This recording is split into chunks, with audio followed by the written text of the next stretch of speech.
नमस्कार, आप सभी का स्वागत है रास कला मंच की प्रस्तुति 12वें चलो थिएटर में। और मैं हूं विभोर जैन, रास कला मंच से।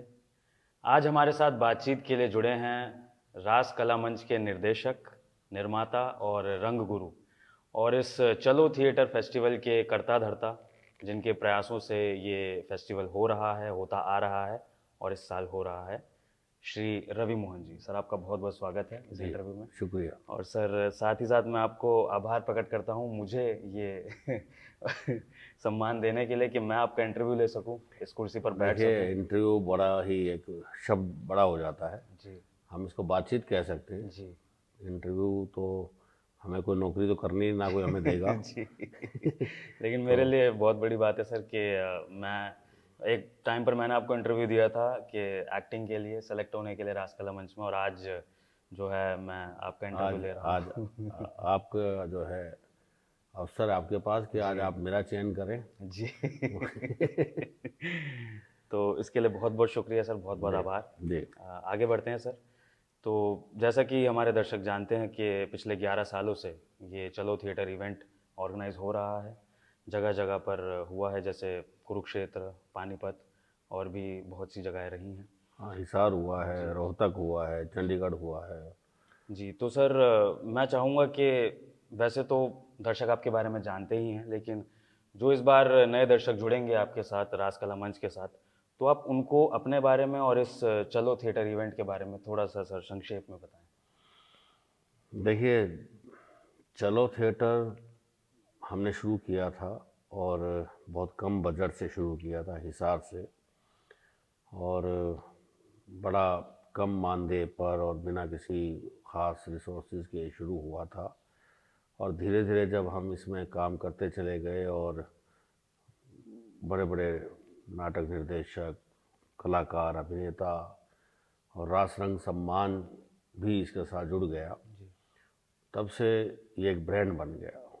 तो हरियाणा में मतलब बहुत ज़्यादा फेस्टिवल नहीं होते हैं, जो भी 2-3 बड़े फेस्टिवल होते हैं उसमें से एक बड़ा नाम है चलो थिएटर। और चलो थिएटर के माध्यम से हम 7 दिन का ही थिएटर उत्सव रखते हैं। कई बार इसमें प्रस्तुति 14 भी हो जाती हैं, 16 भी हो जाती हैं, 10 भी होती हैं। किसी से नाटक का रिपीट शो भी कर देते हैं। तो दर्शकों के ऊपर है कि दर्शकों का प्यार कितना मिल रहा है। तो ये जुनून है, हो रहा है, और जब तक ज़िंदा रहूँगा तब तक होता रहेगा। जी। सर, ये जो नाम है चलो थिएटर, ये काफ़ी इंटरेस्टिंग नाम है। पहली बार जब मैंने सुना तो मुझे भी बहुत इंटरेस्टिंग लगा। इससे पहले कभी मैंने इस तरह से नहीं सुना है। तो ये नाम कैसे, मतलब आपके दिमाग में आया, किसी का सुझाव था ये? नहीं, ये हम और मेरे मित्र हैं एक, मनीष जोशी, जी ये उनका टाइटल दिया हुआ है। जैसे बड़ा फेमस था सुभाष चंद्र बोस जी का चलो दिल्ली, उस पर नाटक भी लिखा किसी ने। जी तो और कोई भी संग्राम या कोई भी हड़ताल या कोई भी सरकार के खिलाफ कोई कुछ भी एजिटेशन होता है तो चलो दिल्ली, चलो दिल्ली। जी तो कहीं ना कहीं मुझे लगता है कि उसी से प्रेरित होकर के चलो थिएटर, ये पॉजिटिव है। मतलब ये किसी सरकार के या प्रशासन के या किसी व्यवस्था के खिलाफ नहीं है। ये एक संस्कृति आंदोलन है, संस्कारों का आंदोलन है। और आज की जो नई पीढ़ी है, जैसे आज भी स्कूल के बच्चे आए थे, उनको हमने शपथ दिलवाई कि हम जीवन में कभी जो है नशे का प्रयोग नहीं करेंगे, ड्रग्स नहीं लेंगे या स्मोक नहीं करेंगे, ड्रिंक नहीं करेंगे। तो उसी तरीके की चीज़ें हम इसमें करते हैं जो कि नई पीढ़ी से जुड़ी हुई है। अभी कल जो प्रस्तुति होगी उसमें किन्नर समाज के जो हैं महंत और जुड़े हुए आर्टिस्ट भी हैं वो, और व्यक्ति भी हैं, इंसान भी हैं, और थर्ड जेंडर है, और समाज का एक महत्वपूर्ण हिस्सा है। मंगलमुखी उनको कहा जाता है, मतलब महंत और मंगलमुखी। तो समाज का भी नज़रिया उनकी तरफ से बदला है। अब वो सरकार में भी बैठते हैं और प्रशासन भी चलाते हैं। तो हम चाहते हैं कि जो गार्ड या पियन या माली जो यहाँ काम करते हैं, उनको किसी दिन गेस्ट बनाया जाए, किसी दिन बुज़ुर्गों को गेस्ट बनाया जाए, जो वृद्ध आश्रम में या इस तरीके से रहते हैं, जिनको मतलब उपेक्षित कर दिया गया परिवारजनों से या समाज में, अरे ये तो यार पियन है। लेकिन उस फिल्म का थॉट है कि मुन्ना भाई MBBS, जादू की झप्पी, वो फिल्म तक ही रह गया वो थॉट। बहुत कम लोगों ने उस थॉट को जो है आगे बढ़ाया या सोचा उस बारे में। तो मेरा मन है कि इस तरीके से उन लोगों को भी कभी मुख्य अतिथि के रूप में बुलाया जाए। ज़रूरी नहीं है कि बहुत बड़े बड़े लोगों को ही मुख्य अतिथि बनाया जाए।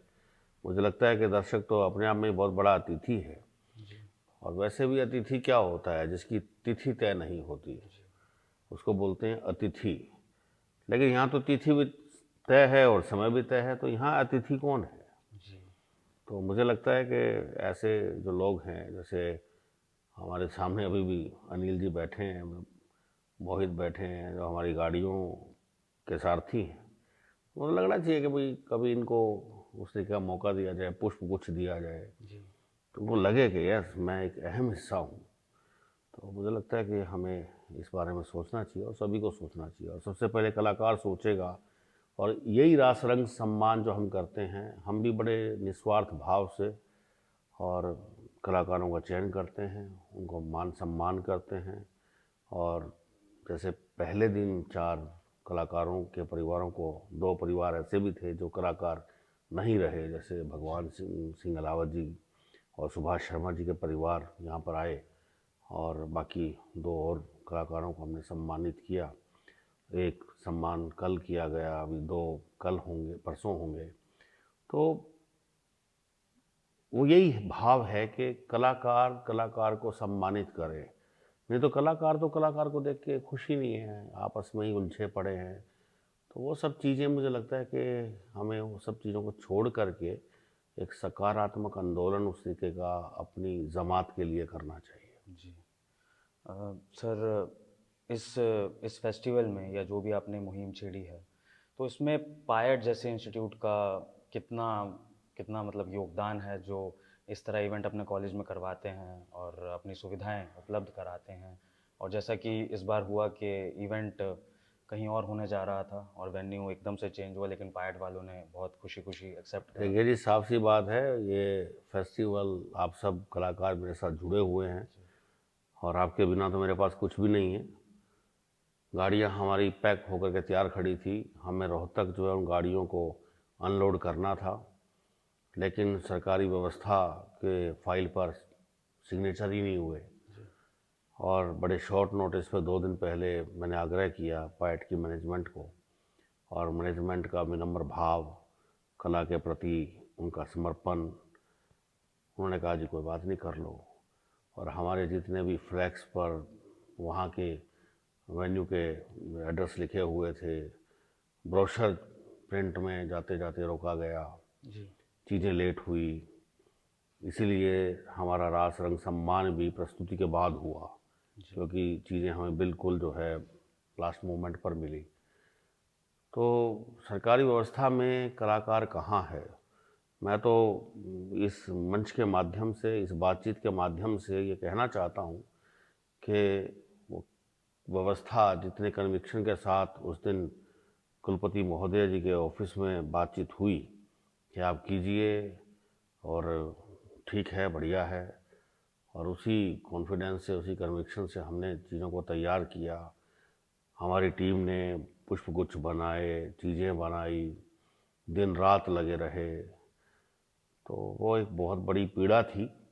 लेकिन जब 2 दिन पहले पायट जैसे इंस्टीट्यूट से हमने कहा कि हम यहाँ कर लें, क्योंकि डेट निश्चित थी, टिकटें बुक हो चुकी थी, कुछ आर्टिस्ट बाय फ्लाइट आ रहे हैं, कुछ की ट्रेन से टिकटें थी, कुछ को हम रोहतक से लेके आए, रोहतक छोड़ करके भी आए, तो वो सब चीज़ें ख़राब ना हो। मेरा ऐसा मानना है कि जब एक डेट रख दी गई, आपने कई बार देखा होगा कि लड़की के विवाह का जो है डेट तारीख निश्चित हो जाती है, और उसके बाद कोई ऐसी बात हो जाए तो लड़की का पिता कहता है कि कोई भी काबिल लड़का मिल जाए, अगर लड़के को कुछ हो गया शादी वाले दिन, या मना करके चला गया लड़के का परिवार कि हम शादी नहीं करेंगे, फिर भी कोई समाज में से एक ऐसा लड़का आकर के खड़ा होता है कि जी मैं शादी करूंगा आपकी लड़की से, तो वो भाव जो है बहुत बड़ा भाव है।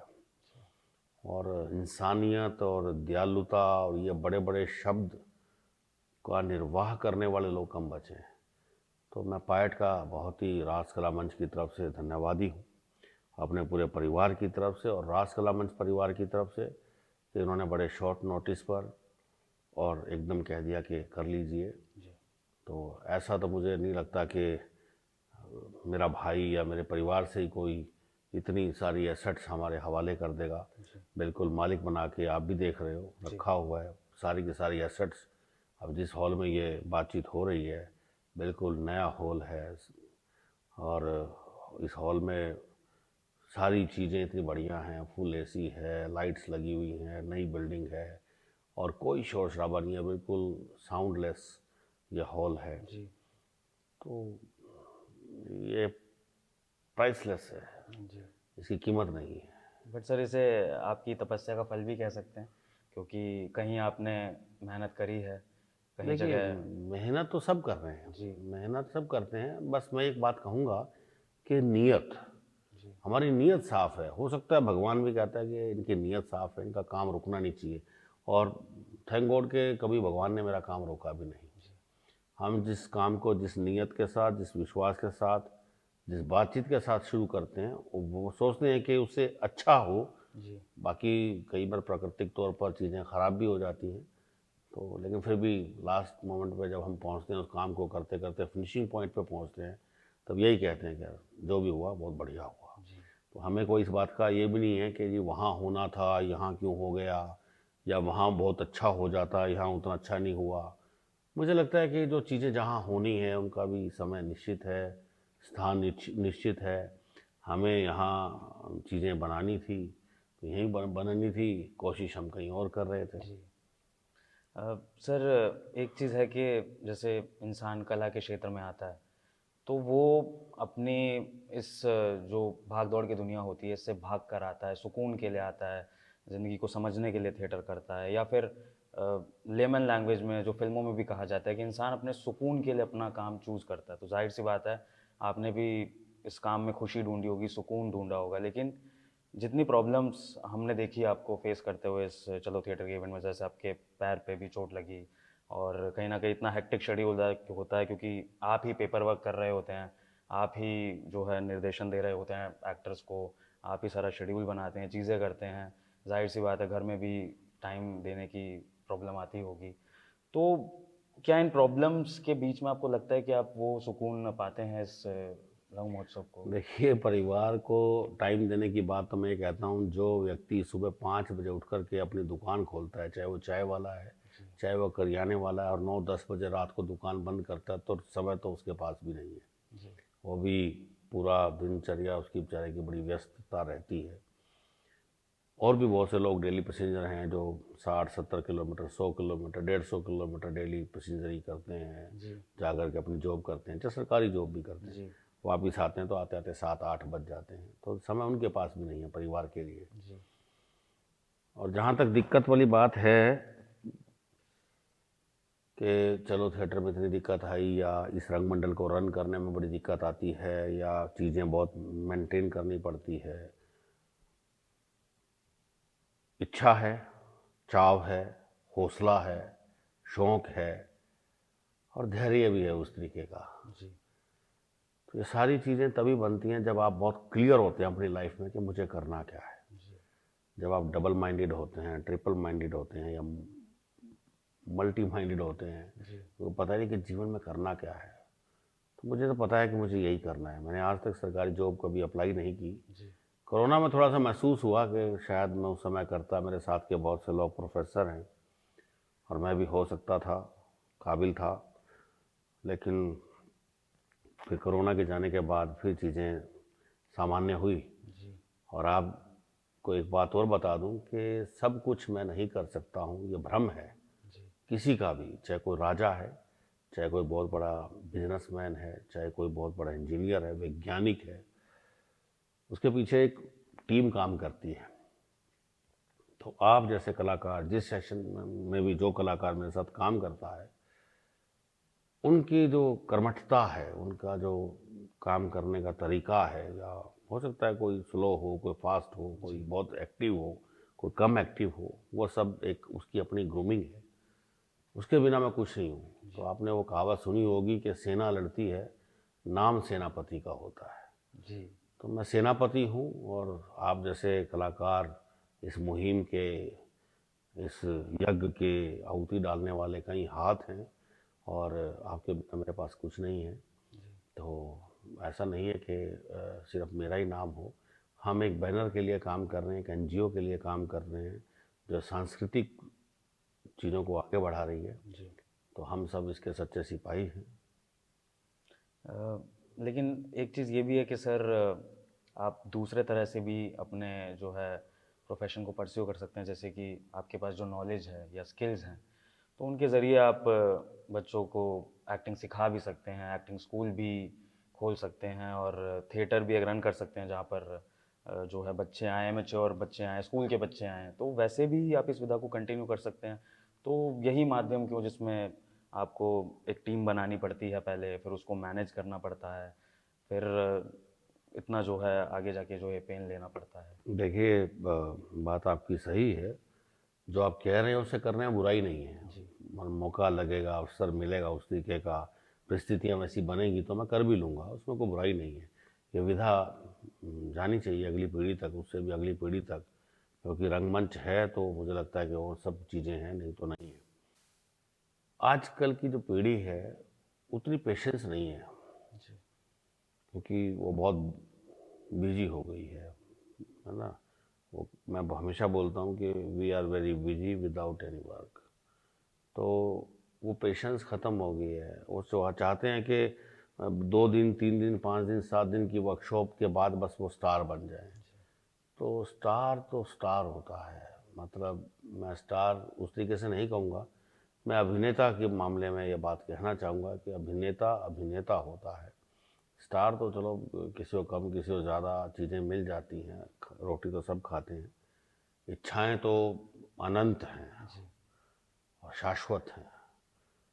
कितनी पूरी होंगी, कितना रहेगा, ये तो हमारे कर्मों पे भी और भाग्य पे भी बहुत जो है डिपेंड करती है। तो आज की पीढ़ी को बस मैं यही कहना चाहूँगा कि पहले सीखिए, जी।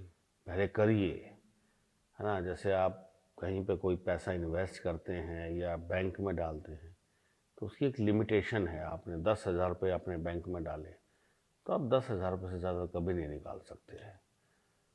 तो 10,000 रुपये के 11,000 12,000 तब होंगे जब आपने लॉन्ग टाइम के लिए डाल दिया, उसके ऊपर बैंक ने इंटरेस्ट दिया। तो ऐसा ही अनुभव की बात है कि आपको पूरा अनुभव आपको गेन करना होगा, दूसरों की गलतियों से सीखना होगा, है ना। एक्टर्स का हम इंटरव्यू देखते हैं, बातचीत सुनते हैं, बहुत माध्यम है आजकल, चीज़ें बहुत अच्छे से मिल जाती हैं।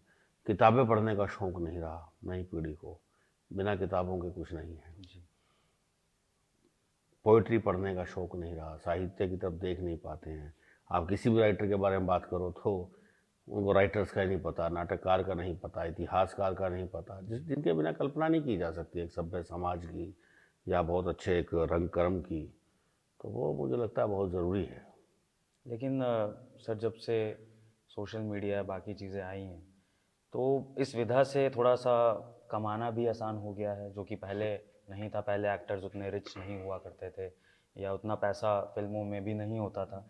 लेकिन अब तो अगर कोई अपना यूट्यूब पर पेज ही बना लेता है तो वो ही इतना कमा लेता है। तो फिर ऐसे में युवा कैसे प्रेरित होगा पढ़ने के लिए, अगर वो 17-18 साल की उम्र में एक यूट्यूब चैनल कमा के, उसके स्किल सबको पसंद आते हैं और वो कमा लेता है लाखों कुछ भी, तो कैसे वो और फिर? ये आप राजकला मंच का मीडिया भी संभालते हैं, जी।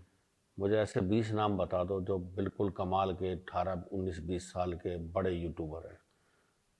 मतलब होंगे, जी। 200 भी होंगे, 2000 भी होंगे, लेकिन जैसे जैसे आप उस रेशो की तरफ बढ़ेंगे तो इतनी भी रेशो है कि अगर 100 में से कोई एक व्यक्ति उसमें है तो 99 के पास कुछ नहीं है। जी। जितने भी खाना बनाने वाले चैनल हैं, मतलब जो भी महिलाएं सिखाती हैं या पुरुष सिखाता है कि ये शाही पनीर कैसे बनेगा, ये कैसे बनेगा, तो आप देखेंगे तो व्यूवर्स तो उनका भी बहुत ज़्यादा हैं, वॉचिंग टाइम उनका भी बहुत ज़्यादा है। लोग वापस कर करके उसको देखते हैं, बनाते हैं। मैंने भी सब्जियां बनाई हैं। तो ये डिपेंड करता है कि आप किस तरीके से हैं। किसी का जोनर ही नहीं है, तकनीक से वाकिफ़ ही नहीं है, वो कैसे बनाएंगे? उसके पास वैसी टीम ही नहीं है। आज टीम बन भी गई, मान लो आज आप ही मेरे पास आ गए, तो 5 दिन बाद, 5 महीने बाद, 1 साल बाद आप मेरे पास नहीं रहोगे, क्योंकि आपको अपनी ग्रूमिंग करनी है, आप भी निकल जाएंगे, तो चीज़ें फिर ठप हो जाएंगी, बनेगी नहीं। तो उसके लिए बहुत ऐसे एग्जाम्पल हैं कि बहुत 3, 4, 5 लोगों ने मिलकर के कुछ शुरू किया और वो एंड तक पहुँचे, उन्होंने वो चीज़, वो सपना हासिल किया। तो थिएटर में वैसा सपना कितने लोग देख पा रहे हैं और कितने लोगों का पूरा हो पा रहा है? मैं ये कहूँगा कि जिस मुकाम पे मैं आज बैठा हूँ, या कुछ भी जो भी मैंने छोटा बड़ा थोड़ा बहुत हासिल किया है, बहुत से रंगकर्मी रवि मोहन बनना चाहेंगे, रवि मोहन रत्नध्याम बनना चाहेगा। रत्नध्याम बहुत बड़ा नाम है रंगमंच का। तो ये तृष्णा, ये ज़रूरत, ये पहचान, ये टारगेट्स तो बनते रहेंगे, अचीव होते रहेंगे और नए नए कीर्तिमान बनते रहेंगे। टीम की बात सर आपने कही कि टीम साथ रहती है तो बहुत कुछ अचीव हो जाता है अगर वो शुरू से लेकर अंत तक रहे। तो आपकी जो टीम होती है जनरली वो पूरे ऑल ओवर इंडिया से बच्चे जो हैं ज्वाइन करते हैं इसमें। लेकिन अगर जैसे आप हरियाणा से हैं और अगर जो बच्चे आपके यहाँ ज्वाइन करें अगर वो हरियाणा से ही करें तो एक कनेक्शन आपको नहीं लगता कि वो ज़्यादा उनसे होगा बजाय कि ऑल ओवर इंडिया से जो बच्चे आते हैं, तो वो शायद आपकी वो टीम जो आप कह रहे हैं वो बन सकती है? चलिए विभोर जी, आप बताइए कि आपको कैसे पता चला कि रास कला मंच जो है अभिनेताओं की खोज कर रहा है सत्र 2022-23 के लिए? जी, फेसबुक पे एक पोस्ट मैंने देखा। फेसबुक पे, इंस्टाग्राम पर हमने स्पॉन्सर करवा करके पोस्ट डाली थी। जी। बहुत जगह फ्लैश हुई होगी, थिएटर ग्रुप में भी डाली गई। तो हरियाणा के लोगों तक नहीं पहुंची होगी क्या वो? बिल्कुल पहुंची होगी सर। तो अप्लाई कितने लोगों ने किया? बात है कि हमने कोई चीज़ निकाली, उसके लिए कितने लोगों ने आवेदन किया और कितने लोग काम करना चाहते हैं। हरियाणा की दिक्कत, मानसिकता ये है कि सबसे पहले तो आपको हिंदी बोलनी नहीं आती है, जी। आपका डिक्शन में प्रॉब्लम है। चलो मान लिया कि हम हिंदी थिएटर ना करके हरियाणवी बोली में थिएटर करते हैं, जी। लेकिन उसके लिए भी तो टिके लोग। वो पेशेंस वाली बात है। उनको लगता है कि यार ये हो गया। अब ओटीटी प्लेटफॉर्म का जितना फ़ायदा है रंगमंच को, उससे ज़्यादा नुकसान भी है। जी। एक व्यक्ति मेरे पास काम करता है, उसको लगता है ओटीटी प्लेटफॉर्म पे तो मुझे उसका रोल मिल रहा है। वो रोल क्या है? 2 लाइन नहीं बोलेगा पूरे दिन में, अपने घर से किराया लेकर के लगा करके जाएगा, वहाँ रहेगा, 1 दिन शूट कर लिया, 2-4 पहचान के लोगों से मिल लिया, 2 लाइन बोल ली, उससे पेट नहीं भरेगा। और पेट के साथ उसकी आत्मा की भी वो जो है भूख, जो आर्टिस्टिक भूख है, वो भी शांत नहीं होती है। तो मैं तो हमेशा बोलता हूँ कि हम लोग उस तरीके से संघर्ष करते हैं जैसे कुत्ता एक हड्डी को उठाता है, उसे बार बार काटता है, खून उसके जबाड़े से आता है, अपने खून को चाटता है और फिर उसे लगता है कि खून तो हड्डी में से निकल रहा है। तो जब तक आप इस लेवल पर, इस स्तर पर नहीं सोचेंगे कि मेरा जो जीवन है वो एक है और मुझे कितना करना है। कोई भी एक्टर किसी भी थिएटर ग्रुप में 3 साल क्यों नहीं निकालता है? 3 महीने, 6 महीने, 4 महीने, एक नाटक कर लिया, सर मुझे बुला लेना, जब भी बुलाओगे मैं आ जाऊंगा, आप बहुत अच्छे हैं सर। अरे भाई मैं तो अच्छा हूँ, आप भी तो अच्छे बनिए। आपने कमिट किया है कि आप पूरा समय, पूरा सेशन आप मेरे साथ काम करेंगे और उसके बाद आप शो से 4 दिन पहले भी जाने की हिम्मत रखते हैं। ऐसे आपके सामने भी बहुत से आर्टिस्ट गए हैं। तो मुझे लगता है कि वो ऐसा क्यों करते हैं, वजह क्या है, ऐसा क्या हासिल करना चाहते हैं, कमिटमेंट क्या है? वो कमिटमेंट छोटी है, बड़ी है, खुद से है या लोगों से है, वो पूरी फुलफिल होनी चाहिए। वो फुलफिल नहीं करते हैं लोग, उनका मतलब समझ में नहीं आता है। एक प्रस्तुति को तैयार करने में कितनी मशक्क़त लगती है। जब हम 40-45 दिन एक प्रस्तुति पर लगाते हैं तो सभी कलाकार जुटकर काम करते हैं, उसकी एक आत्मा बनती है, उसका एक फ्रेशनेस जो रहती है, प्रस्तुति का एक जो कसाव रहता है प्रस्तुतिकरण का। अब 2 लोग छोड़ के चले गए, नो डाउट 2 लोग नए बुलाए जाएंगे। अब वो 2 लोग क्या करेंगे, उसकी वीडियो देख लेंगे, ग्रुप कह देगा यार वो ऐसे आता था, यहाँ बैठता था वो। तो प्रोसेस तो नहीं हुआ, वो काम तो कर लेगा 7 दिन में, जो काम 40-45 दिन में हुआ उसको 7 दिन में कर लेगा, 3 दिन में कर लेगा, 4 दिन में कर लेगा, लेकिन वो आत्मा तो नहीं बनेगी उसकी। आप भी कितने नाटकों में, इस साल हमने 2 नाटक रिवाइव किए, 2-3 नाटक नए किए और लगभग दर्जनों शो किए। रंगला का किया, आपका स्लो पॉइजन का 5वां शो आज हमने किया, नई प्रस्तुति थी इस साल की। चेखव की दुनिया का भी हमने मतलब इस आपकी ग्रुप के साथ जो है, ये जो नया सेशन अभी वो क्लोज हो रहा है जो, इसमें भी चौथा 5वां शो था। तो दूसरा आदमी दूसरी ओर का भी शो इस सेशन में हुआ। तो नाटक तो हमने कर लिया 5-6 सेशन में, लेकिन उसकी भूख शांत नहीं होती है। जो एक लगता है कि यार कमाल है, 10 मिनट तक, 5 मिनट तक, 3 मिनट तक, 1 मिनट तक दर्शक खड़े होकर के तालियां बजाते रहे, वो सुकून कितनी प्रस्तुतियों में मिला। और कैसा आयोजन होता है। आर्टिस्ट, अभी आप पलवल शो करके आए तो वहाँ पर व्यवस्था इतनी ढचर पचर थी, तो आपको लगेगा कि मैं यही करने थोड़ा ना आया था राज कला मंच में। और जब आपके मन में ये आया होगा तो मुझे लगता है कि सबके मन में आया होगा। और जब मैंने उसकी व्यवस्था देखी, फोटोग्राफ देखी, तो मुझे भी लगा कि यार ये कैसी व्यवस्था है। हमें अपने अपना राज कला मंच की ज़मीन जो है पीछे कोरोना के बाद बेचनी पड़ी, हमें सैलरी देनी थी और खर्चे जो हमारे हो गए थे वो देने थे। तो चीज़ें हमारे हाथ से फिसलती जा रही हैं।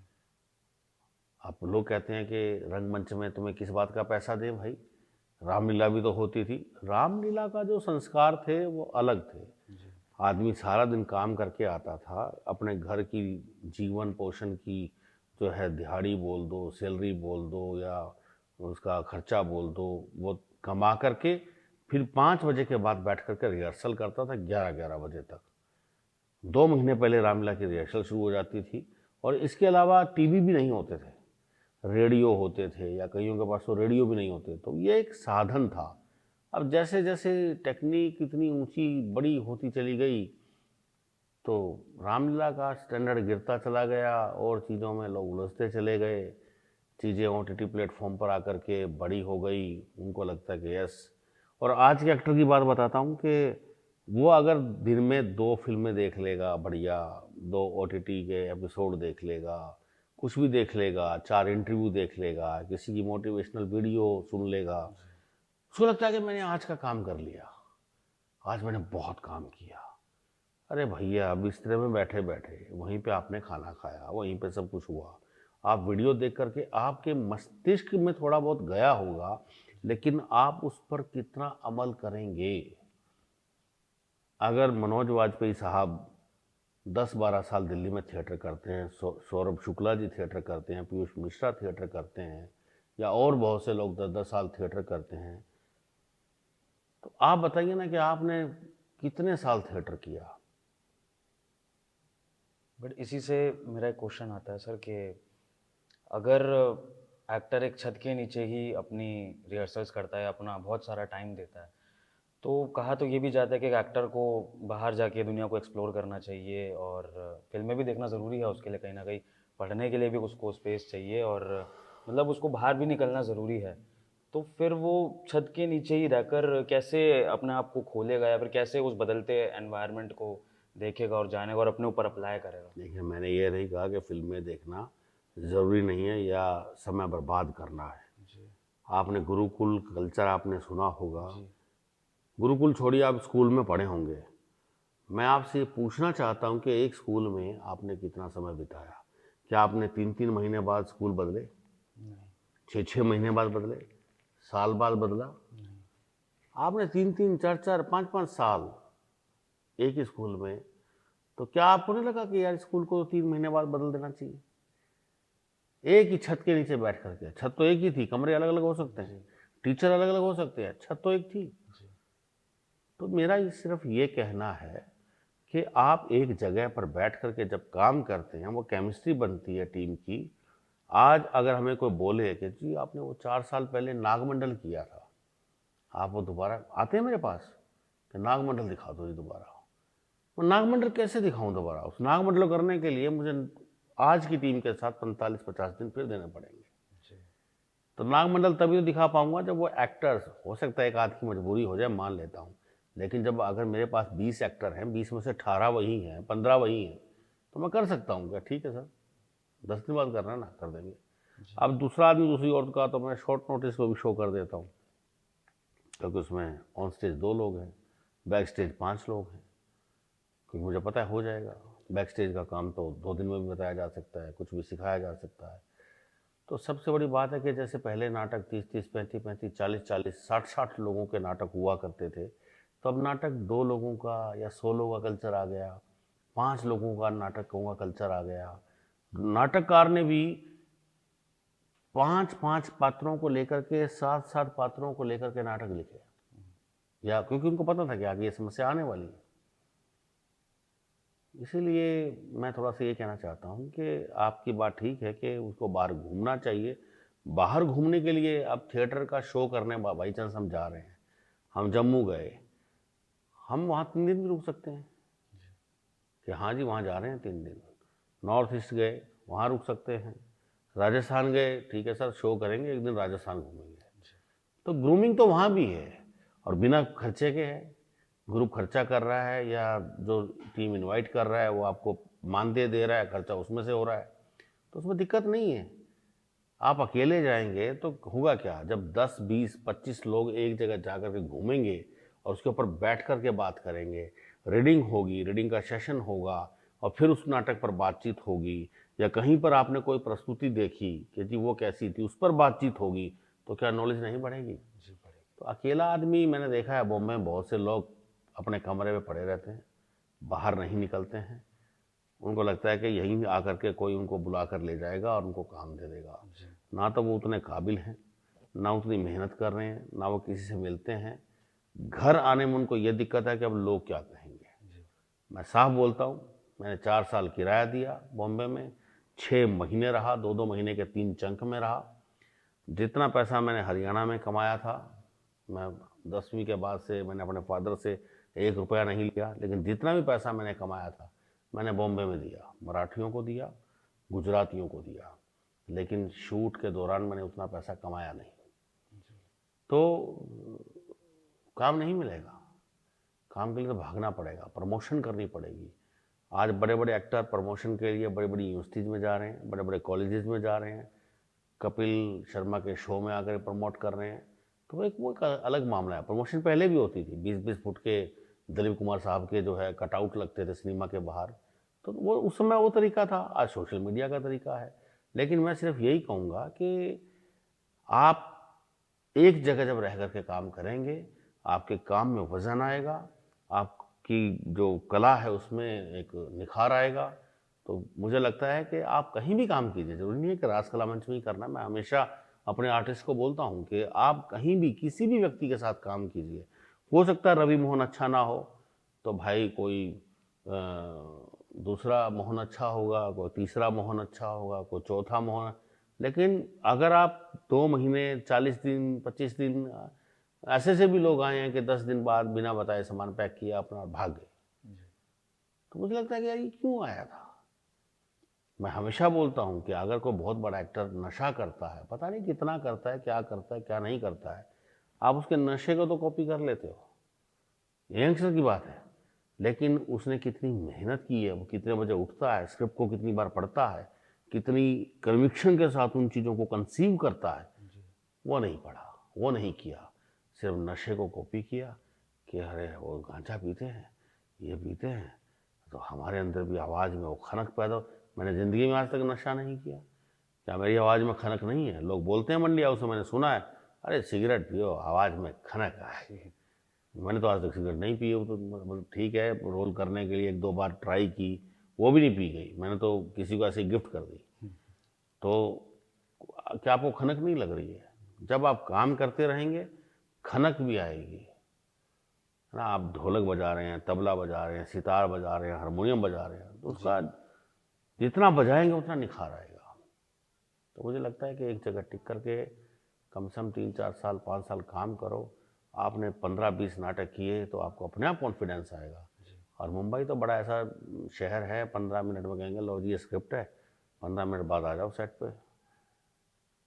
तो फिर कैसे आओगे जब यहाँ 45-40 दिन में भी आप नहीं, कोई आर्टिस्ट कर पा रहा है, उसे 15 मिनट में कैसे करेगा? तो 45 दिन से 15 मिनट के फॉर्मेट में आने में कितनी मेहनत करनी पड़ेगी जी। ये बात है। तो हमने इस बारे में तो बात की कि कैसे जो हैं बच्चे चीज़ों को उतना सीरियसली नहीं लेते, छोड़ भी जाते हैं। जाहिर सी बात है, एक जगह पर जहाँ बुरे लोग हैं या जहाँ ना समझ लोग हैं, वहाँ कुछ समझदार भी हैं, होनहार भी हैं। तो जाहिर सी बात है कि कुछ अच्छे शिष्य भी आपको मिले होंगे। और मैं इस क्वेश्चन के ज़रिए जो अभी टीम है इसके बारे में मैं पूछना चाहूँगा कि इसके साथ आपका कैसा एक्सपीरियंस है। और देखिए, जब हमने इस टीम का चयन किया था तो बहुत आपके जो रेज्यूमे आए थे उसी को लेकर बातचीत की थी। हमने और भी काफ़ी लोगों का चयन किया था, 5-6 लोग ज्वाइन नहीं कर पाए, चयन हुआ था। फिर जो वेटिंग में थे उनको बुलाया गया। जैसे शिवांग चौबे है तो उसका क्राफ्ट में बहुत अच्छा हाथ है। आप मीडिया की नॉलेज अच्छी रखते हो, इंस्टाग्राम पे कैसे चीज़ें जाएंगी, यूट्यूब पे कैसी जाएंगी, तो वो आपका हुनर है, तो उससे वो काम चल गया। अंकिता हैं, वो डॉक्यूमेंटेशन, स्टडी, पढ़ाई, उस पर उनका ज़्यादा ध्यान रहता है। तो वो लिखित पढ़त में ब्रोशर डिज़ाइन करना है, फालतू चीज़ें क्या हैं, कितना कॉम्पैक्ट रहना चाहिए। शिवानी पिछले 3 साल से हमारे साथ काम कर रही है ग्रुप के साथ। तो वो कॉस्ट्यूम का कैसा रख रखाव है, कौन सा टेक्सचर है, उसको नॉलेज भी है, उसने कॉस्ट्यूम पे काम भी किया है। तो टेक्सचर कैसा होना चाहिए, कैसा कपड़ा होना चाहिए, कितना रिच होना चाहिए। तो इस तरीके से जब ये टीम बनाई गई, जैसे शाहजहाँपुर से अनुराग है, पुनीत है, ऋषिकांत हैं, वो रिदम इंस्ट्रूमेंट बजा लेते हैं, गा लेते हैं, हारमोनियम बजा लेते हैं। तो इस तरीके से जब लगता है कि यस, एक राजस्थानी थाली जैसे लगती है, गुजराती थाली बढ़िया, उसमें सब्जियां लगती हैं थोड़ी थोड़ी, कि क्या क्या टेस्ट किया जाए। तो कई बार आदमी टुकड़ा लगाना भूल भी जाता है कटोरी में कि यार ये अच्छा, ये नहीं खाई अभी, ये देख लेता हूँ। तो टीम बड़ी अच्छी है, स्ट्रॉन्ग है। अगर यही टीम अगर रिपीट होती है तो जो एक्सपीरियंस उनको 12वें चलो में हुआ तो 13वें चलो में कुछ नया एक्सपीरियंस होगा। ये तो कर लिया। अब शिवानी का ऐसा है कि वो 11वें चलो में थी, 10वें में भी शायद थी, क्योंकि वो स्टडी भी कर रही है, कई बार अपने एग्ज़ाम के लिए भी आर्टिस्ट दाएँ बाएँ हो जाता है। अब तो वो बीएड भी सफीदों से ही कर रही है, तो अब मुझे लगता है इतनी दिक्कत तो नहीं आएगी। तो ऐसे ही, और स्टडी में मैंने कभी किसी कलाकार को रोका नहीं कि आप पढ़ाई कीजिए। अगर मुझे लगता है कि आर्टिस्ट ग्रेजुएट नहीं है तो मैं बोलता हूँ कि भैया आप कॉरेस्पॉन्डेंस से कर लो।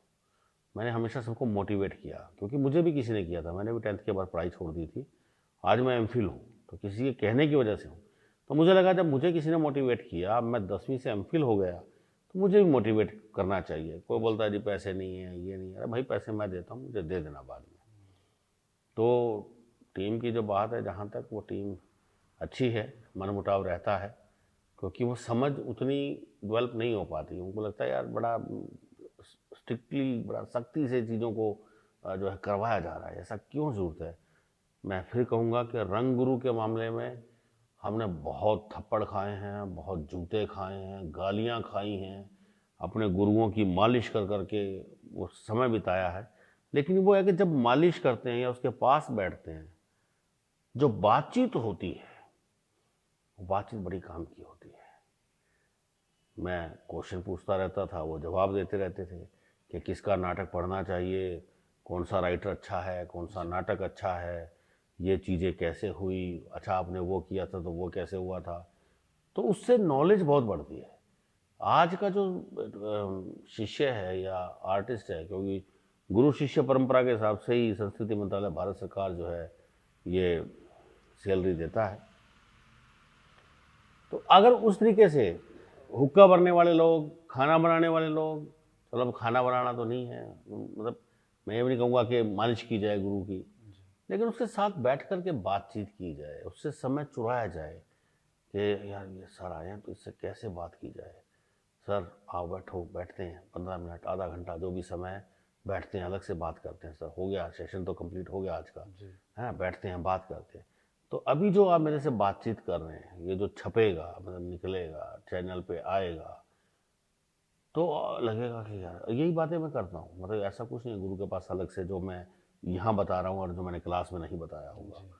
तो बातचीत वही है, शब्द शायद थोड़ा सा ऊपर नीचे हो जाए, बदल जाए, लेकिन कन्विक्शन भाव वही है कि हमें करना क्या है लाइफ में, बस उसके लिए काम करें। अगर हमें ऑप्शन ये है कि यार कलाकार बन गए तो ठीक है, नहीं तो हम तो दुकानदारी कर लेंगे, तो भैया भी कर लो फिर। तो वो नसीर साहब कहते हैं कि अच्छे से पूछ लो अपने आप को कि आप करना क्या चाहते हो। जब ये लगे ना कि मुझे तो करना ही थिएटर है, मुझे तो बनना ही कलाकार है, मैं कुछ कर ही नहीं सकता इसके बिना, मैं जीवन में करूँगा तो यही करूँगा, इसके बिना तो भूखा मर जाऊँगा, तब आप रंगमंच कीजिए, वरना कोई फ़ायदा नहीं। और रंगमंच में सो कॉल्ड कलाकार नए चेहरे आते हैं, चाहे वो लड़कियों की वजह से आए, चाहे वो घूमने आए, चाहे उसका आकर्षण हो उस वजह से आए। और हमारी विधा बड़ी पॉल्यूटेड सी विधा कहूँगा। किसी को 2 लाइन बोलनी आ गई, रील बनानी आ गई, उसको लगता है मैं एक्टर हूँ।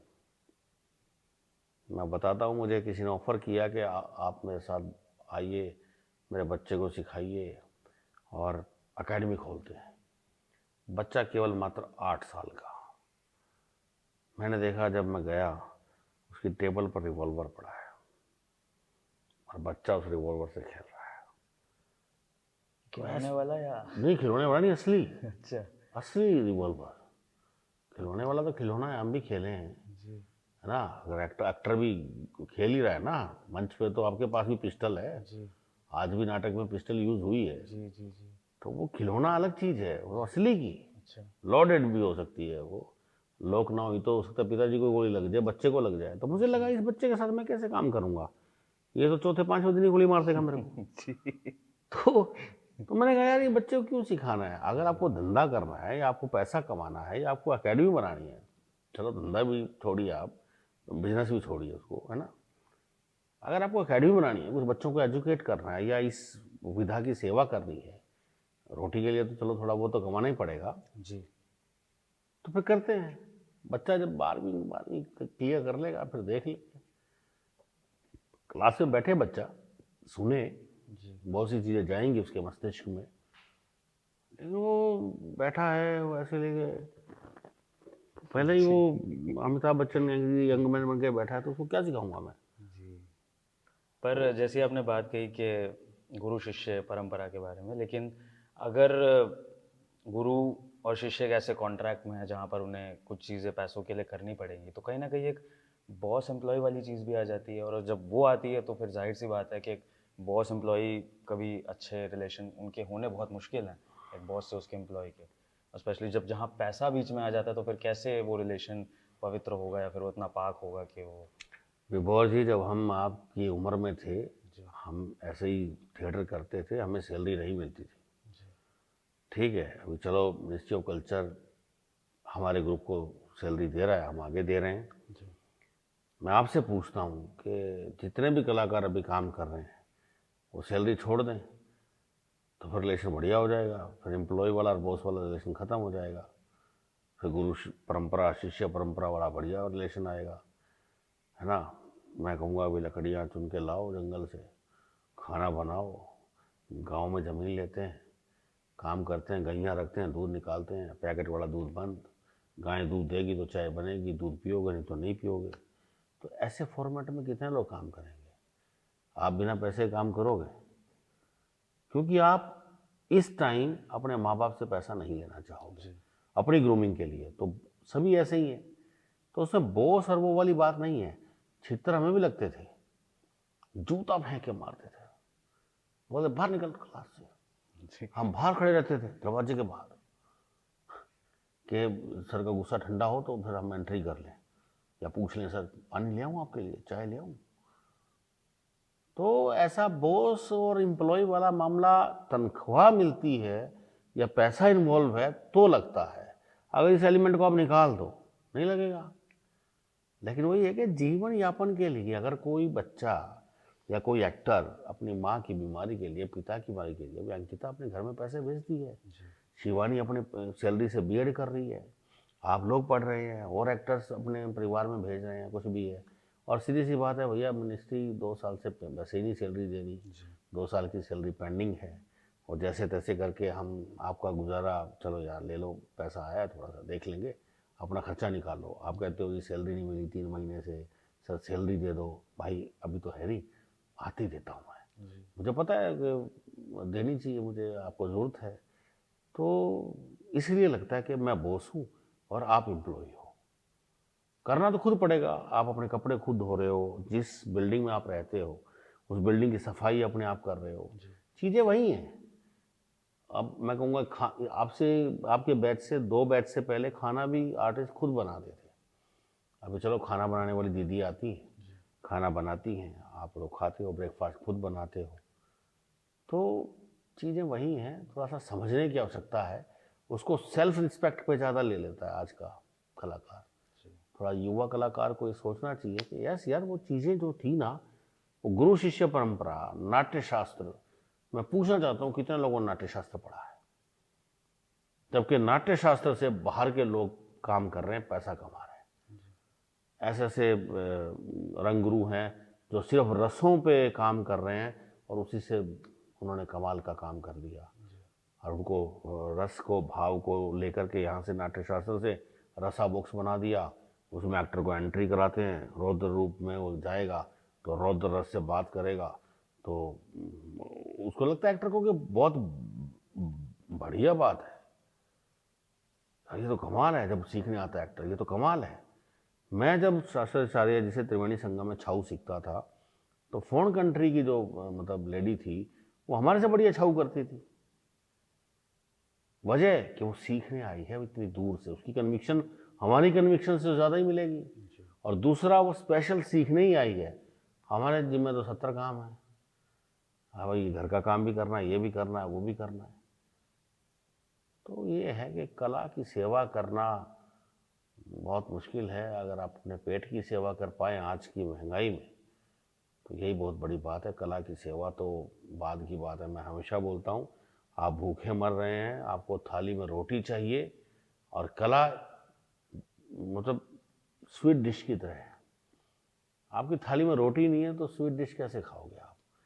कोई सिनेमा देखने या थिएटर देखने क्यों आएगा? क्यों उसकी टिकट खरीदेगा? सबसे पहले तो आपकी कला में जान होनी चाहिए कि आपकी टिकट बिके। दूसरा, उसके पास जेब में पैसा होना चाहिए कि वो टिकट खरीद ले। तो स्वीट डिश खाने के पैसे कहाँ से आएंगे जब रोटी खरीदने के पैसे नहीं है? तो ऐसा कुछ नहीं है कि ये लगे कि बॉस और एम्प्लॉय वाला। मुझे लगता है कुछ ना कुछ भाव मन में इसलिए भी हैं कि अच्छी बात है, इस के माध्यम से उन सब चीज़ों पे बात भी हो रही है, और आप शायद सब लोग समझेंगे भी कि बॉस तब होता हूँ जब मैं काम करवा रहा होता हूँ, या गुरु का वो जो टाइटनेस है वो तभी होती है जब हम क्रिएटिव काम कर रहे होते हैं, डिसिप्लिन पे जब बात होती है। वरना मुझे नहीं लगता कि मैं किसी का दुश्मन हूँ, मैं तो दोस्त की तरह व्यवहार करता हूँ। और आप सबने नोट किया होगा, मैं तो ऐसे मजाक कर लेता हूँ, हंस लेता हूँ, तो शो से पहले 10 मिनट पहले जाके हंसा के वापस आ जाता हूँ। और ये तो जम्मू में भी हुआ, यहाँ भी आज भी हुआ शो से पहले। तो ऐसा नहीं है, वो प्रेशर भी होता है कि हमें अच्छा काम करना है, लोग हमारा काम देखने हैं। अगर रवि मोहन का जो भी नाम है थोड़ा बहुत कि वो अच्छा नाटक करते हैं, और अगर एक भी नाटक की प्रस्तुति अच्छी ना हो और दर्शक बाहर आके करें, यार वो बात नहीं थी जो पहले 3 साल पहले हमने इनका एक नाटक देखा था। तो फिर वो रवि मोहन उसी दिन मर गया। वो जिंदा है, सांस ले रहा है, लेकिन कहना कि उसके दिमाग में खलबली है, उसकी आत्मा में खलबली मच गई है। तो ये बात है। भगवान की कृपा से ऐसा अभी तक तो हुआ नहीं और हमने देखा भी नहीं है। अगर आज की नाटक की बात करें, आज के नाटक का बहुत अच्छा रिस्पांस था। जो भी लोगों से रिव्यू भी हमने लिए तो सब ने बहुत बढ़िया बताया। और एक चीज़ जो मेरे मन में आपके साथ काम करते हुए आई कि बाहर से जो भी नाटक आ रहे हैं सर, वो वो थोड़े से इंटेलेक्चुअल लेवल के हैं, मतलब लेमन लैंग्वेज में बात कर रहा हूँ। अच्छे नाटक हमारे भी हैं, लेकिन हमारे मुझे लगता है कि किसी को अगर कुछ ज़्यादा उसने किताबें नहीं पढ़ी, ज़्यादा उसको कुछ ज्ञान नहीं है, तो वो समझ सकता है कि नाटक में हो क्या रहा है। हमारे नाटक ऐसे हैं जो हम प्रस्तुत कर रहे हैं, चाहे वो रेजांगला हो, चाहे वो चेखव की दुनिया हो, चाहे वो आज का नाटक स्लो पॉइजन हो। और बाहर का जो नाटक जो आपने बुलाए हैं, वो थोड़े से इंटेलेक्चुअल लेवल, लोगों को पता होना चाहिए, उम्र दराज लोग जिन्होंने पढ़ी हैं चीज़ें, वो ज़्यादा अच्छे से समझ पा रहे हैं। तो ऐसा क्यों सर कि आपकी खुद की सिलेक्शन तो ऐसी है, इतनी सिंपल, इतनी सादगी से भरी, जो बच्चों तक को समझ में आ रही है, और जो आप नाटक बुला रहे हैं वो इतने इंटेलेक्चुअल है कि वो बच्चों के सिर के ऊपर से ही जा रहे हैं, उनको बड़े लोग ज़्यादा अच्छे से रिसीव कर रहे हैं, बड़ी उम्र के। वही बड़ी उम्र के लोग कहते हैं कि बच्चों को कुछ आता नहीं। बच्चों को आएगा कैसे? जब तक बच्चों के समझ में नहीं आएगा तो बच्चे कैसे कंसीव करेंगे? सीधी सी बात है, हर निर्देशक का अपना एक जॉनर है, अपना एक टेस्ट है, अपनी एक ग्रूमिंग है, उसके अपने संस्कार हैं, उसका एक जो साहित्य या कला के क्षेत्र में जो उसने काम किया है, उसका अपना सिलेक्शन है। ऐसा नहीं है कि बहुत आप लूना की बात कर रहे होंगे, आप प्रेम रामायण की बात कर रहे होंगे, नो डाउट वो साहित्यिक तौर पे बहुत इंटेलेक्चुअल प्ले थे, और ऐसा भी नहीं है कि वो समझ में नहीं आए। वो पंजाबी लैंग्वेज की वजह से लूना को थोड़ा सा हम कह सकते हैं। मैं वही कह रहा हूँ कि हमने इस नाटक को रोहतक के दर्शकों को सोचकर बुलाया था।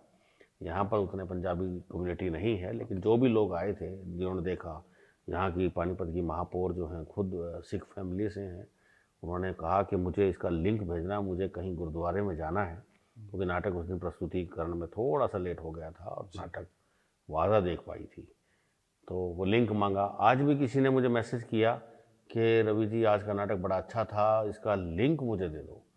तो आपने भी जैसे ऑडियंस का रिव्यू लिया, मैंने भी लिया, क्योंकि आप लेट हो गए थे, आप ऑन स्टेज थे, मैं ऑफ स्टेज था। हम मेरा ये मानना है कि जो काम हम कर रहे हैं उसकी कमर्शियल वैल्यू क्या है, और दिमाग क्यों लगाना पड़े ऑडियंस को इतना कि समझ में आ जाए।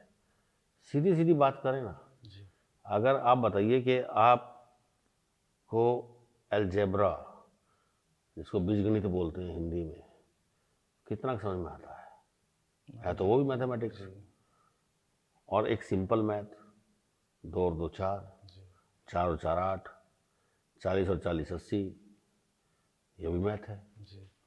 तो मैं ये सोचता हूँ कि मेरे जो दर्शक दीर्घा में दर्शक बैठे हैं, वो एक एक दर्शक के समझ में आए। कल गालिब का नाटक हुआ, लोगों ने जो पीछे नेपथ्य में संगीत पक्ष था उसको मंच पर बुलाकर नाटक के बाद वो संगीत सुना, और उर्दू बहुत से लोगों को नहीं आती है, जबकि जो मुख्य अतिथि थे उन्होंने मुझे रात को 11:30 बजे समीक्षा भेजी, आज मैंने वो फेसबुक पर भी लगाई है, पूरे नाटक की समीक्षा लिखी, और उन्होंने कहा कि आपकी कला को नमन है, आपको तो इससे अधिक मिलना चाहिए। अभी आप देख रहे हैं ये जो ब्रोशर हमने इस बार बनवाया है, आप इसकी क्वालिटी देखिए। मैं इसलिए दिखा रहा हूँ कि ताकि वीडियो के माध्यम से वो चीज़ें जाएं, ठीक है। ये सतीश कौशिक जी को और सुभाष शर्मा जी को हमने डेडिकेट किया, तो मतलब इसके पेजेस की क्वालिटी, इसका काम, ये मैं रहूँ ना रहूँ, ये ब्रोशर रहेगा, ये चीज़ें रहेंगी। तो मैं हमेशा, मेरे पिताजी भी कहा करते थे कि बेटा चाहे झाड़ू लगाने सीख ले, लेकिन झाड़ू ऐसी लगाना कि लोग कहें कि भाई झाड़ू तो रवि मोहन ने लगाई होगी, उससे अच्छी झाड़ू को लगाता नहीं।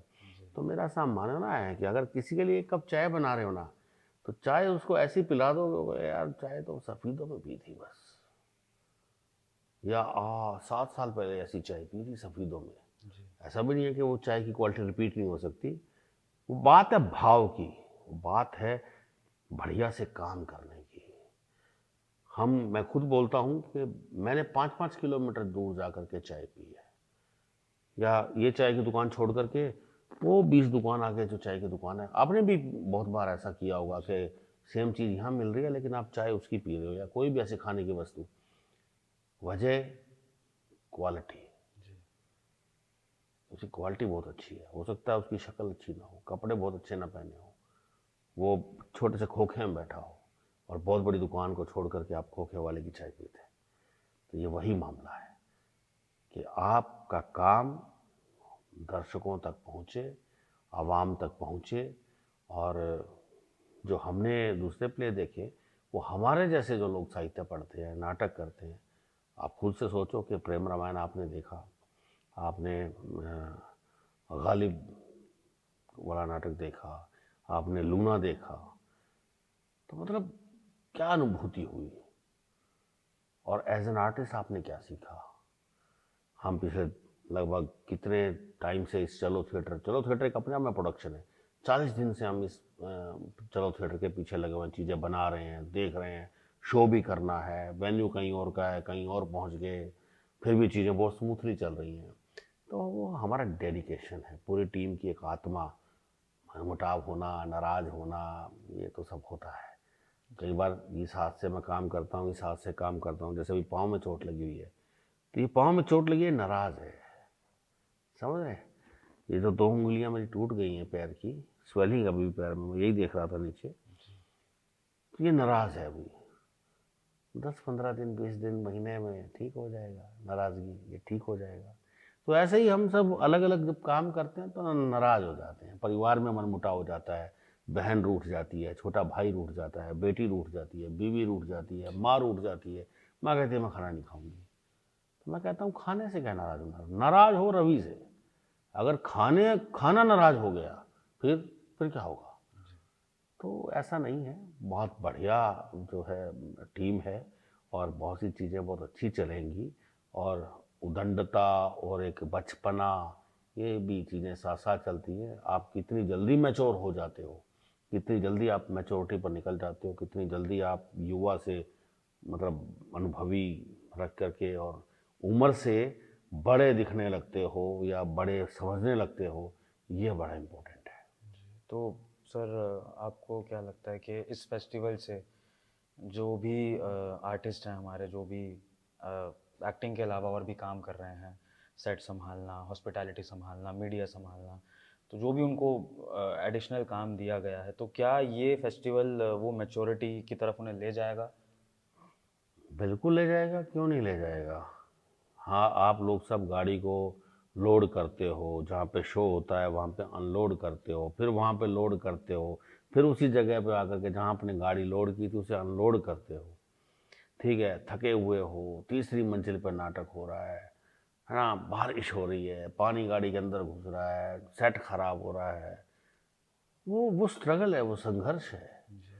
आज मैं यहाँ बैठ कर के इतनी बातें कर रहा हूँ, कल आप बैठेंगे, कोई और विभोर आपके सामने बैठा होगा, आपसे बातचीत कर रहा होगा, और आप ये कहेंगे अरे मैं जब 22 साल का था तो एक ग्रुप हुआ करता था हरियाणा में, रास कला मंच, उसका मैं नाटक करने गया, तो ऐसे तीसरी मंजिल पे नाटक था, 4 हाइलोजन लगे हुए थे, उसमें मैंने नाटक किया। तो उसका भी एक अपना अनुभव था कि जीवन में मेरे गुरु थे जीएन कौशल जी, तो वो हमेशा एक बात बोलते थे कि अच्छी प्रस्तुति में हम वाह वाह वाह करते रह जाते हैं। देखनी चाहिए, अच्छी प्रस्तुति सुकून देती है, ये देती है कि वाह क्या बात है, लेकिन बुरी से बुरी प्रस्तुति भी देखनी चाहिए कि हमें ये नहीं करना है जो इन्होंने किया। तो जितने भी बाहर से नाट्य दल आ रहे हैं, मेरी टीम की तारीफ कर रहे हैं, वो टीम को भी अच्छा लग रहा है, मुझे भी अच्छा लग रहा है। हमारी आपस में क्या है, कितनी है मैं बड़बोला भी हूँ, बोलता रहता हूँ कुछ कुछ तो है, बुरा भी मान जाते हैं, लेकिन मैं दिल में कुछ नहीं रखता हूँ।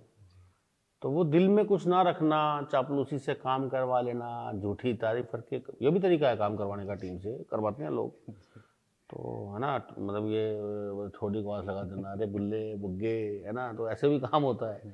तो मेरे से इस तरीके से काम नहीं होता है। मैं कहता हूँ यार ये होना चाहिए बस।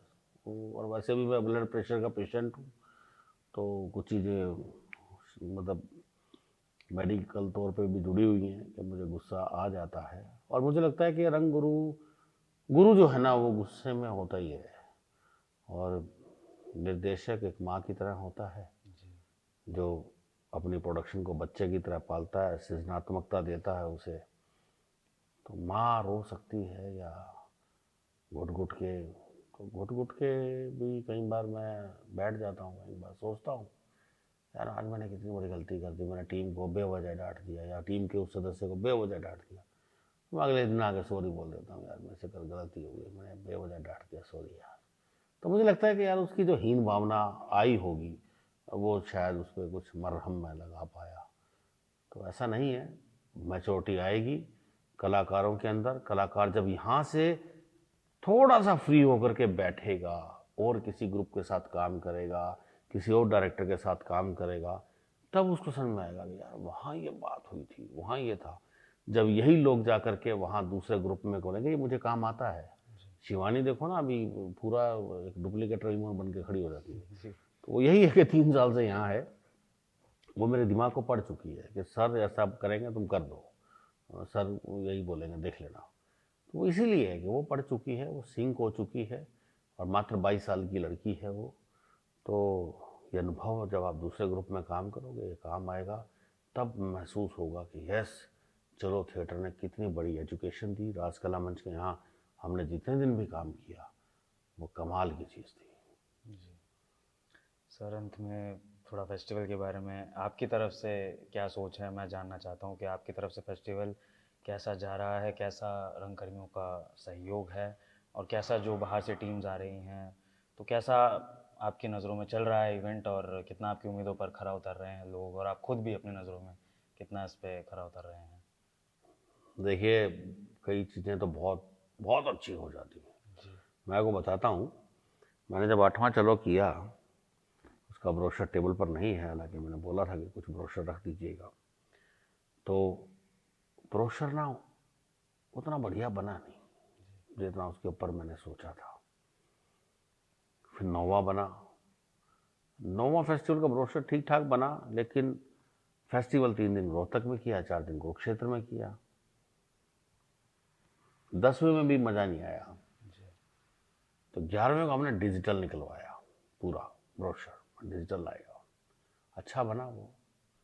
इस बार दिमाग में था कि ऐसा बने। ये लेट आया ब्रोशर, लेकिन मुझे लगता है कि जितने भी ब्रोशर आज तक डिज़ाइन हुए हैं उनमें सबसे उम्दा ब्रोशर ये है। लेट आया, वजह भी थी, वेन्यू चेंज हुआ और सब चीज़ें। सबसे बड़ी बात है कि हम जितने भी ये 18-20 लोग हैं ना, सब काम हम ही कर रहे हैं। ये है एजुकेशन। ठीक है, मैं किसी को अपॉइंट कर दूं, भाई ब्रोशर बना दो, मोमेंटो बना दो, तुम्हारी ड्यूटी है, जाओ। कम पैसे में काम करना मतलब बहुत ज़्यादा सीखना। जब पैसा, इसी फेस्टिवल के लिए आपके पास पैसा 4 गुना बढ़ जाएगा तो आप रिलैक्स हो जाओगे, आप हो यार कर दो यार। लेकिन कम संसाधनों में चीज़ों को बना लेना, जैसे टीम ने कंडील बनाए, एंट्रस पे ही मंदिर क्रिएट किया, तो देखते लोगों को लगता है कि यार ये मतलब क्या है ये, जबकि वो नाटकों का सेट है। तो उस मामले में टीम की जो इन्वॉल्वमेंट है बहुत बढ़िया रही, आउटपुट बहुत अच्छा आया, मोमेंटो बहुत अच्छे बने, डिज़ाइनिंग का जो भी हमारा मतलब पोर्शन था बहुत अच्छा रहा, चाहे वो आर्टिस्ट ने यहाँ एम्बियंस क्रिएट किया, चाहे वो ये था। नाटकों की सिलेक्शन बहुत बढ़िया रही। अभी तक मुझे नहीं लगा कि कोई नाटक हल्का हुआ है, क्योंकि नाटक हम वही बुलाते हैं जो देखे ना हो, ताकि हमें भी देखने को मिले। जैसे केवल धालीवाल जी का नाटक हमने जम्मू में दुश्मन देख लिया था, लेकिन फिर भी हमने दुश्मन ना बुला के उनको कहा कोई और नाटक लेके आइए। लूना उनका पुराना प्ले है, वो बोले यार ये तो नहीं हो सकता, बड़ा टाइम हो गया काम किते हुए, बाकी वेखते हैं। लेकिन फिर भी वो लूना ले आए, जहाँ भी उनके कलाकार थे। फिर अमृतपाल का जो केस चल रहा है, उसकी वजह से कर्फ्यू हो जाना, पंजाब में इंटरनेट सेवा बंद हो जाना, मतलब चीज़ें कैसे ख़राब होती हैं। ये तो पूरा पूरा फेस्टिवल है, मतलब एक नाटक करना भी कितना मुश्किल है।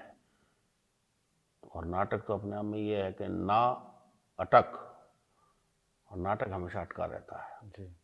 तो उस हिसाब से जो चीज़ें बन रही हैं, मुझे या तो नाटकों के फेस्टिवल में, अगर पूरे फेस्टिवल की बात करूं तो 8वें में मज़ा आया था, बड़ा मुझे प्राउड फील हुआ था अपने ऊपर भी, अपनी टीम के ऊपर भी, और के मुझे लगता है कि मुझे 12वें में मज़ा आ रहा है।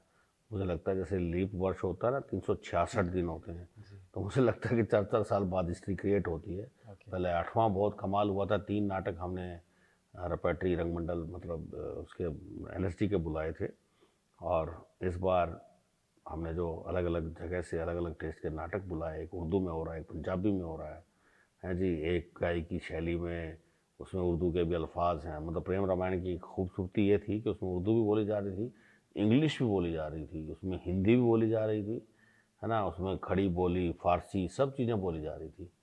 तो ये सीखने की बात है। मुझे लगता है कि मेरे जो रंगमंडल के आर्टिस्ट हैं उन्होंने बहुत कुछ सीखा होगा और यही सीखना सिखाना है। और जितने भी नाट्य दल आकर के आप सबकी तारीफ करके जाते हैं तो मेरा सीना चौड़ा हो जाता है कि वाह, मेरी टीम बहुत मुस्तैद है, मैं ऐसी टीम के साथ तो किसी भी दुश्मन देश से भिड़ जाऊंगा। जी जी। अंत में सर, एक्टिंग स्टूडेंट्स जो भी इस विधा में आना चाहते हैं और जो भी रंगकर्मी इस समय काम कर रहे हैं, जो भी महत्वाकांक्षी जो भी आर्टिस्ट हैं, उनके लिए सर एक संदेश आपकी तरफ से आने वाले समय संदेश मैं शब्दों में दूंगा, सेंटेंस तो बहुत बड़े हो जाएंगे मेरे। सबसे पहले धैर्य, मेहनत, इन दोनों चीज़ों का कोई सब्स्टिट्यूट नहीं। आप मेहनत करिए और धैर्य रखिए, आपका बेड़ा पार है। जी, बहुत बहुत धन्यवाद सर। आज के बातचीत के सिलसिले को हम यहीं समाप्त करते हुए श्री रवि मोहन जी का बहुत बहुत धन्यवाद करते हैं। और स्पेशली मैं आभार प्रकट करता हूँ फिर से कि मुझे ये मौका दिया आपने कि आपके साथ मैं इस तरह बातचीत कर सकूँ इतनी देर। आप रवि मोहन का इंटरव्यू ले रहे हैं, भगवान करें आप किसी दिन नसीर साहब का इंटरव्यू लें, अमिताभ बच्चन साहब का इंटरव्यू लें। ठीक है, ये अमिताभ बच्चन साहब की एक बहुत अच्छी बात है कि मैं हर उस युवा कलाकार के साथ काम करना चाहता हूं जो मेरे साथ काम करना चाहता है। उन्होंने एक बार एक इंटरव्यू में ये सेंटेंस बोला था कि मुझे उतनी उम्र मिले और उम्र के बाद भी मैं स्वस्थ रहूं और मैं काम करता रहूं, और जो भी मेरे साथ काम करना चाहता है, उनकी खास बात है कि वो युवा जितना भी छोटा है उसके साथ भी बिल्कुल को एक्टर की तरह बड़ा सॉफ्ट होकर के बात करते हैं, काम करते हैं। जो सहजता मतलब अमिताभ बच्चन साहब के पास है, बहुत कम लोगों के पास है। तो आप बड़े बड़े कलाकारों का इंटरव्यू करें, मैं तो एक अदना सा निमित्त मात्र कलाकार। आशीर्वाद चाहिए सर आपका, और मैं भी आपकी स्वस्थ और लंबी आयु की कामना करता हूँ। जल्दी आपकी चोट ठीक हो और जो है फिर आप अगला 13वें चलो की तैयारी शुरू करें, क्योंकि मुझे पता है पेपर वर्क आपका स्ट्रॉन्ग है, तो आपने तैयारी शुरू कर दी होगी। हाँ, मैं इस बार ये चाहूँगा कि 13वां चलो जो है 6 महीने के अंदर अंदर हम कर दें। दूसरा, जब तक ये इंटरव्यू चैनल पर आएगा मेरी चोट ठीक हो चुकी होगी, लेकिन आपकी ये बार बार चोट सुन सुन के लोग मुझे फ़ोन करेंगे कि आप अब कैसे हैं, चोट कैसी है, क्योंकि मेरे साथ ये पहले भी हुआ है। तो ये इंटरव्यू जब तक छपेगा मेरी चोट ठीक हो चुकी होगी। और बहुत बहुत शुक्रिया आपका, और आप बड़ा जो है आपका साथ है। मैं अभी तो पूरे इंटरव्यू देख नहीं पा रहा हूँ, तो जब फुर्सत मिलेगी एडिटिंग होकर बुधराम जी डाल देंगे इस पर, तो फिर मैं देखूंगा। बहुत बहुत शुक्रिया, धन्यवाद। धन्यवाद सभी दर्शकों का हमारे साथ बने रहने के लिए। बातचीत का ये सिलसिला चलता रहेगा, तब तक आप रास कला मंच के यूट्यूब चैनल को सब्सक्राइब करके इस तरह की थिएटर से जुड़ी इंटरव्यूज़, बातचीत को देख सकते हैं। और जो भी नाटक हैं, जो भी रवि सर के निर्देशित नाटक हैं, और जो भी बाहर से चलो थिएटर में नाटक आते हैं, आप उनको यूट्यूब पर, फेसबुक पर, इंस्टाग्राम पर देख सकते हैं।